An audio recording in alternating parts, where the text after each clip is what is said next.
Zee 24 तास एक पाऊल पुढे. खो खो हा केदार शिंदे दिग्दर्शित सिनेमा लवकरच आपल्या भेटीला येणार आहे. या सिनेमाच्या प्रमोशनल गाण्याला संगीत दिलंय ते केदारची लकी चार्म असलेली वैशाली सामंत हिने. या खास गाण्यासाठी उषा उत्थुप यांनी आपला स्वरसाथ चढवलाय. तेव्हा याच गाण्याबद्दल आमच्या प्रतिनिधी जयंती वागधरे यांनी खास बातचीत केली आहे केदार आणि वैशालीशी.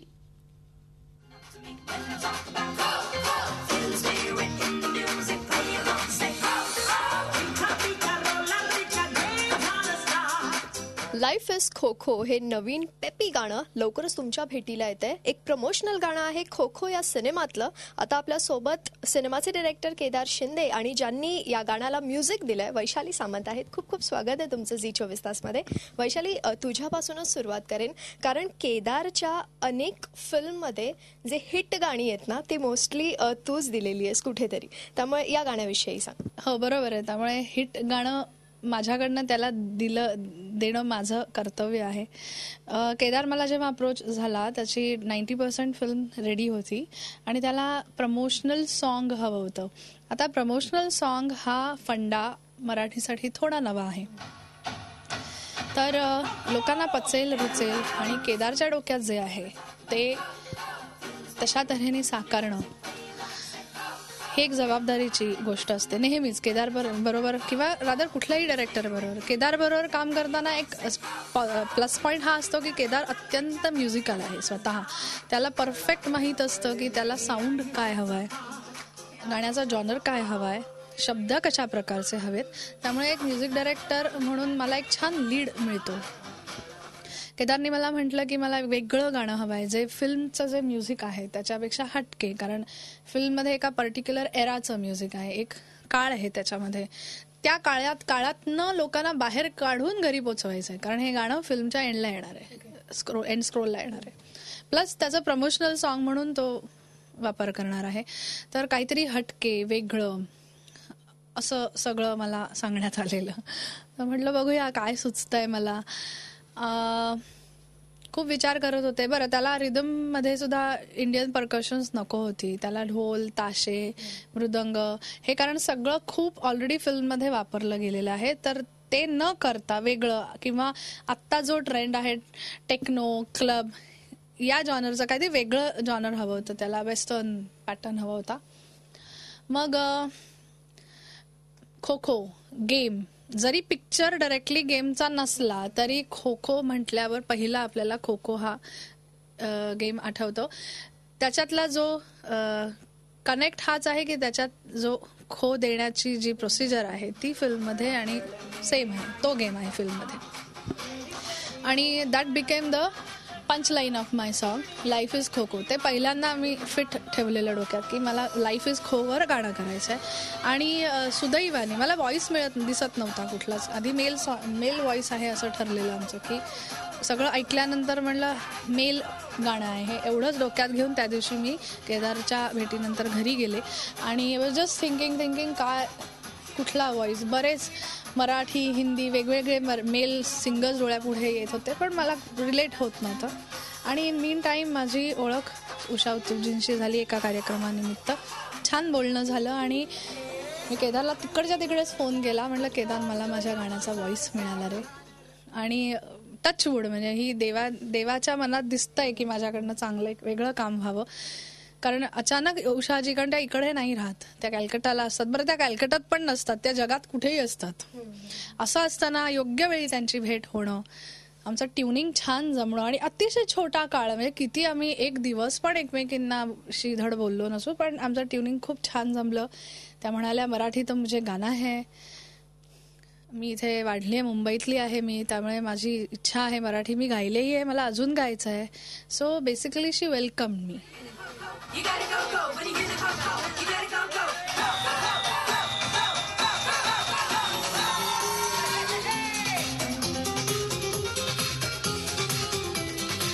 की कुठेतरी वैशाली तुझा लकी चार्म आहे असं वाटतं का तुला? कारण यंदा कर्तव्य असो, गलगले म्हणजे गाण्यात निमित्त गाण्याचं असो किंवा म्युझिक देण्याचं असो, काही असो, पण ते हिट ठरतंय कुठेतरी, काय सांगायचं?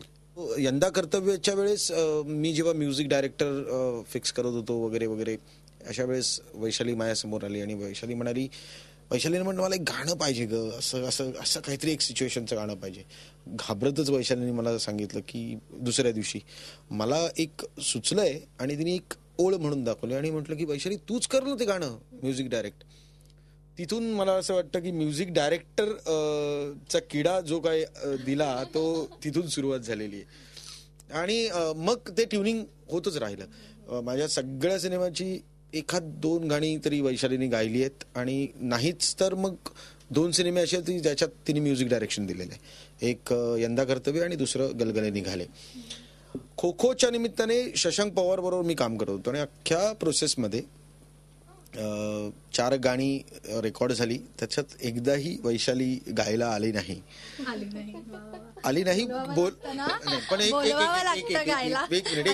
मिनिट वैशाली, तू म्युझिक डायरेक्टर म्हणून मला सांग की मी कधी याच व्यक्तीला गायला घे, त्याच व्यक्तीला म्युझिक डायरेक्शन मध्ये गीतकार म्हणून घे, कामाचं स्वातंत्र्य नाही, मी कधीच बोलत नाही. कारण तो एक मी जर स्पेशलाइज माणसं जर समोर आणलेली आहेत म्हटल्यानंतर त्यांचा डिसिजन असतो काय काय घ्यायचा तो.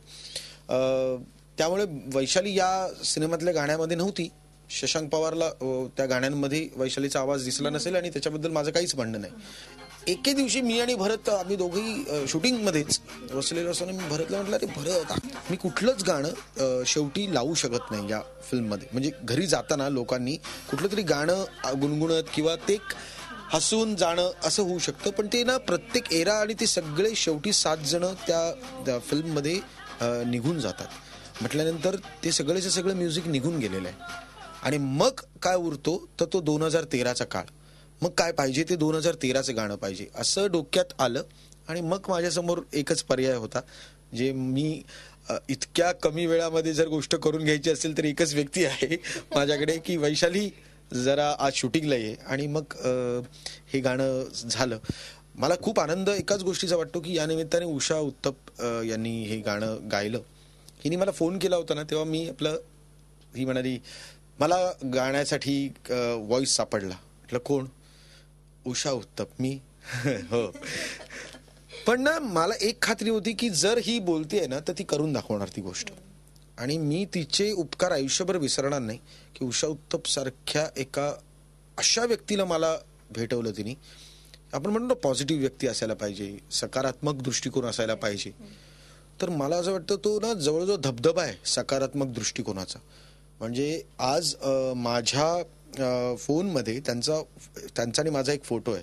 तर मी कधी कधी असं खूप डिप्रेस झालो तरी तो फोटो जरी बघितला तरी असं वाटतं की याला खूप काय करायचं आहे, अजून खूप आयुष्यात काहीतरी व्हायला पाहिजे आपल्या. तर हा जो सकारात्मक दृष्टिकोन या गाण्याच्या निमित्ताने मला मिळाला, आणि एवढ्या मोठ्या व्यक्तीचं नाव या सिनेमाच्या निमित्ताने त्या अख्ख्या नामावलीमध्ये जोडलं गेलं. त्याच्याबद्दल मी तिला थँकफुल आहे. तिचा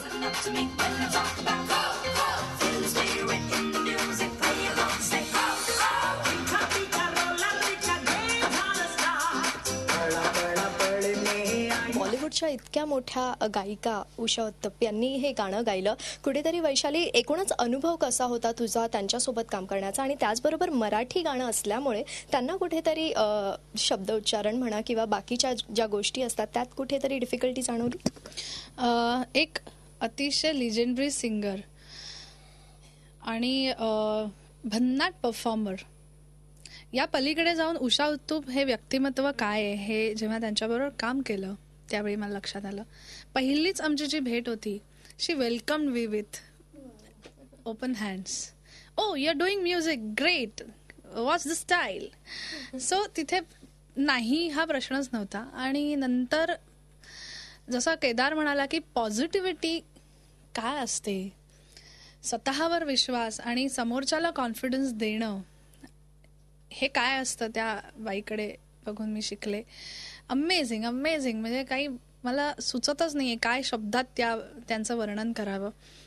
एकतर एवढा अनुभव गाठीस आहे, इतक्या मोठ्या मोठ्या कलाकारांबरोबर परफॉर्म केलाय त्यांनी, गायल्यात फिल्म्समध्ये, पण त्याचा कुठेही ते कॅरी करत नाहीत.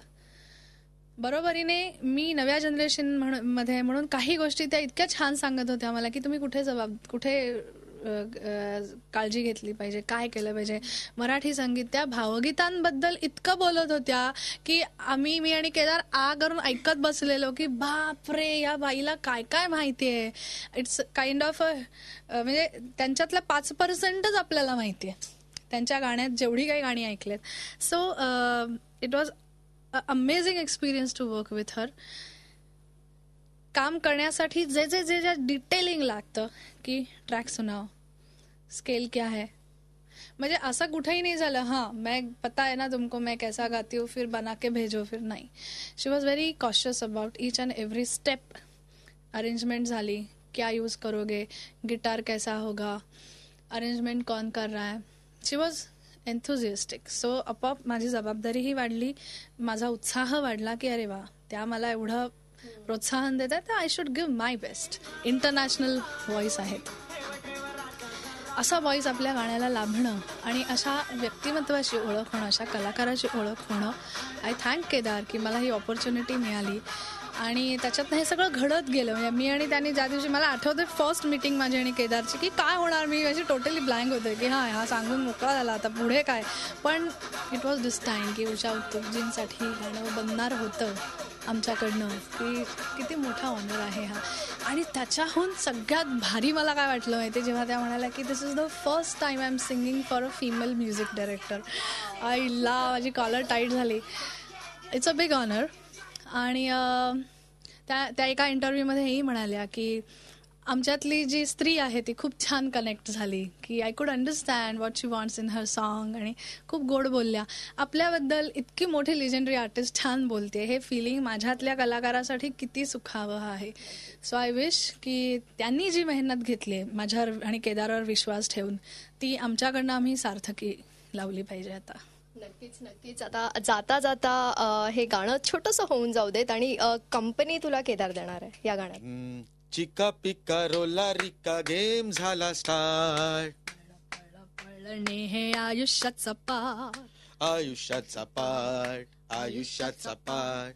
चिका पिका रोला रिका गेम झाला स्टार्ट, पळणे हे आयुष्याचं पाठ.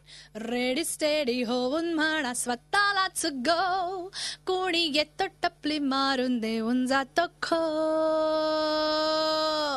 Life is kho kho kho kho kho kho, life is kho kho kho kho kho kho, life is kho kho. क्या बात आहे, सुपर्ब. आणि हे सगळं ऐकल्यानंतर नक्कीच या गाण्याविषयी उत्सुकता खूप वाढलेली आहे. तुम्हा दोघांनाही खूप खूप शुभेच्छा आणि आमच्याशी इतक्या आपुलकीने बोललात त्याबद्दल खूप खूप धन्यवाद. थँक्यू. तेव्हा हे आगळं वेगळं गाणं तुमच्या भेटीला आलंय. व्हिडिओ जर्नलिस्ट मंगेश वनेसह जयंती वाघधरे, झी मीडिया, मुंबई. झी 24 तास, एक पाऊल पुढे.